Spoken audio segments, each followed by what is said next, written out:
کہ مولوی کبھی بھی مولا روم نہیں بن سکتا جب تک کسی تبریز کی غلامی نہ کرے۔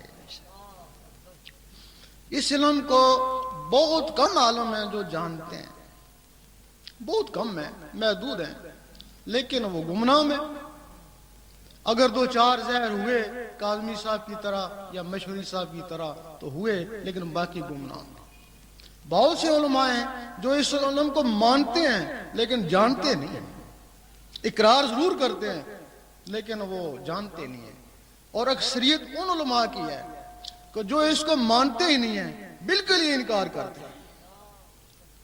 لوگ ان کے پاس جاتے ہیں، کہتے ہیں کہ درویش زندیق ہے، مردود ہے، نہ حدیث کی بات ہے نہ قرآن مجید کی بات ہے، اس کی من گھڑت باتیں۔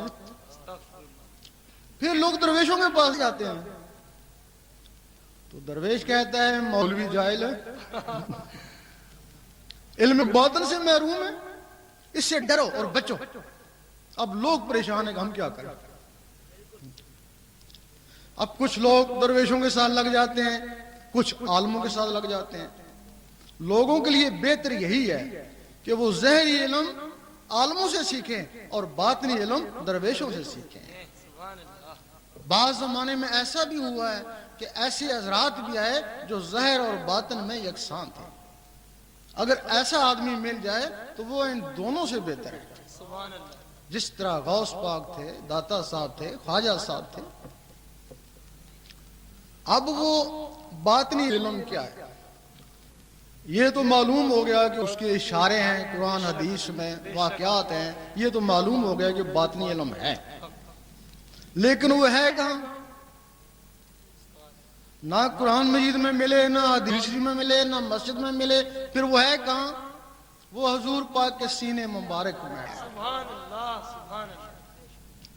جس طرح ظاہری علم کے لیے سفید کاغذ چاہیے، اسی طرح باطنی علم کے لیے سفید سینہ چاہیے۔ قرآن مجید کے 3 لفظوں میں باطنی علم کی ابتدا ہے۔ وہ تم کہتے ہو کہ حروف مقطعات، کبھی اس کی طرف تم نے غور ہی نہیں کیا کہ یہ حروف مقطعات ہے، آگے چلو۔ لیکن وہ جو 3 لفظ ہیں الف لام میم، اسی میں باطنی علم کی ابتدا ہے۔ یہ الف لام میم ذکوریت میں ہے۔ الف سے اللہ کا ذکر کر، اللہ اللہ کر۔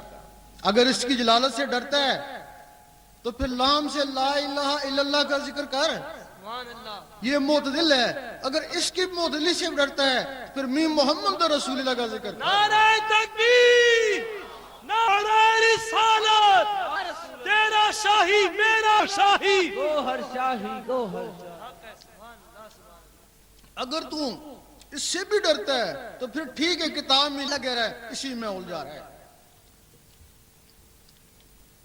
یہ الف لام میم یہ طریقت ہے۔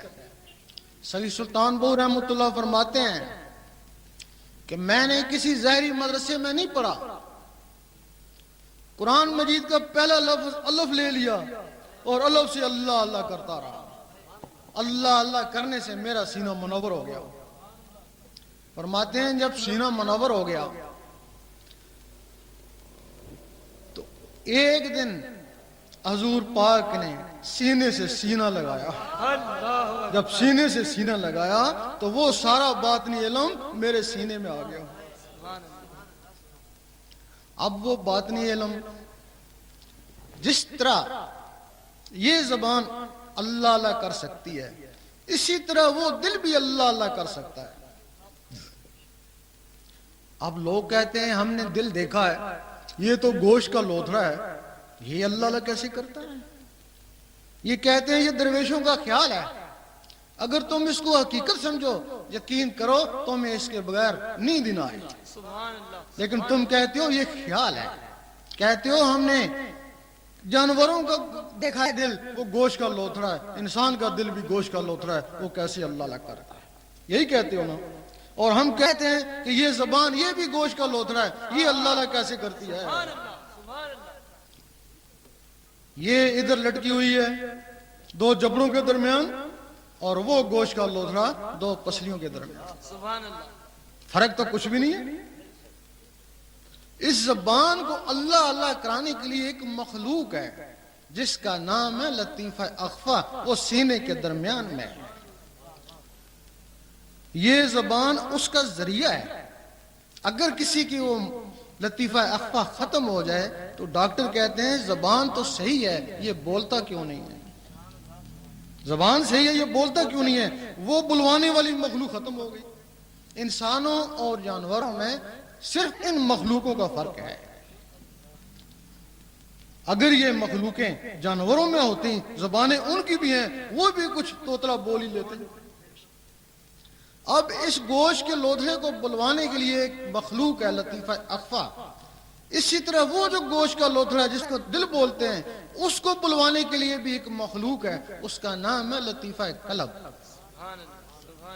فرق یہ ہے کہ یہ مخلوق آزاد ہے، لطیفہ اخفا آزاد ہے، اور وہ لطیفہ قلب 1,80,000 جالوں کے اندر بند ہے. اگر کوئی شخص اس مخلوق کو بھی آزاد کرا لے تو جس طرح یہ زبان اللہ اللہ کرتی ہے، اسی طرح وہ گوشت کا لوتھڑا اللہ اللہ کرتا ہے. اب رہا سوال کہ وہ آزاد کیسے ہو؟ وہ 1,80,000 جالوں کے اندر بند ہے. کسی شخص نے اگر انڈا نہ دیکھا ہو، اسے کہا جائے یہ ہوا میں اڑے گا، یہ چوں چوں کرے گا، کہے گا تو غلط کہتا ہے، نہ اس کی ٹانگیں ہیں، نہ زبان ہے، نہ پر ہے، توڑ کے دیکھتا ہوں کچھ نہیں، تو کہتا ہے ہوا میں اڑے گا.